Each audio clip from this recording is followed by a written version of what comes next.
So, ayun na nga.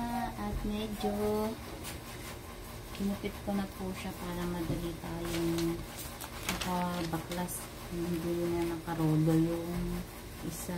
So, yan. Medyo pinunasan ko na rin siyang maigi para wala po tayong makakapang buhangin. Ayan.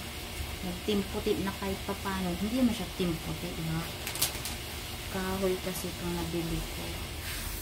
Kaya medyo maliwanag na tingnan yung aming dating plywood lang na lamesa. Tagal na po yan. 2013 pa po siguro yun. Itong lamesa namin. Kaya na, matatapos na tayo. 2013 pa po ito. Yes. Nabaklas ko na siya. Ayan. So, punas-punas ang para blanket. So, dito na po tayo sa dulo. Blanket.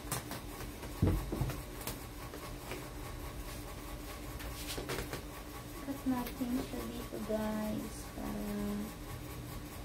matupit natin. Sabi ko matupi, pero yan, natanggal. Sobrang dikit. Chok lang. So, tinalakaan ko yung dikitan. Hindi na ako tumitin dito sa ilalim ko. Alam na nakagay dito. Pero meron pala siyang bahay na ewan ko ano yung bahay na yun. Bahay ng pagamba yata. Bahay ng ibis. Ay, sa kapila.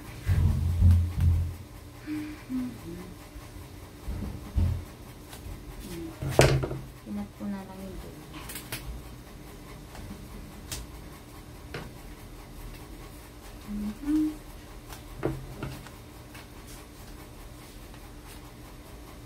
Parang hindi siya nag-cut. Pinat ko na nga. Kailangan ko pa rin pag-cut sa dulo. Para paano meron pa siyang nakapitan. Tapos paksa. Ang ganyan. Tanggal ko dito ang tayo dito. Kapit. Hindi ako nakakita. Sorry guys. Yan na. Tapos yung aking paghihirap kanina. Nakakainis kasi. Nakakainis. Nag-aaway. Gumawa ka ng trabaho. Bila ko sa buhay. Kasi naman, kakabit ng internet, sinasabayan ng trabaho. Alam naman namin, trabaho siya sa FEU. Ayan tuloy. Kaya pagka na-aberya, kami ang pinagpanatan. Simple-simple lang yung kanina na pusa. Makagat lang siya. Natulog naman siya. Ano pa?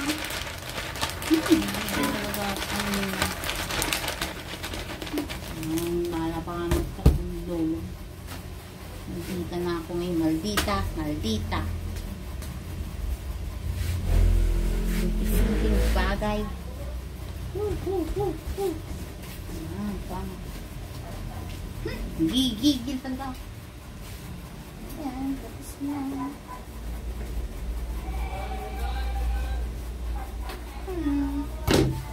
Ay, thank you Lord. Oy, salamat po. At natapos ko na yung aming lamesa. Ayan na. Tapos na aming lamesa. So, ayan na. Nandito na muna tayo at ako ay magkakabit pa ng mga nasa lamesa din dito. Babalik ko lang siya habang wala pa akong nababare ng shelf. Ang dami ko pang gagawin. Parang bala kong lagyan dito ng lagayan ng kaldero o whatever so ever. Bahala na bukas. Babayu!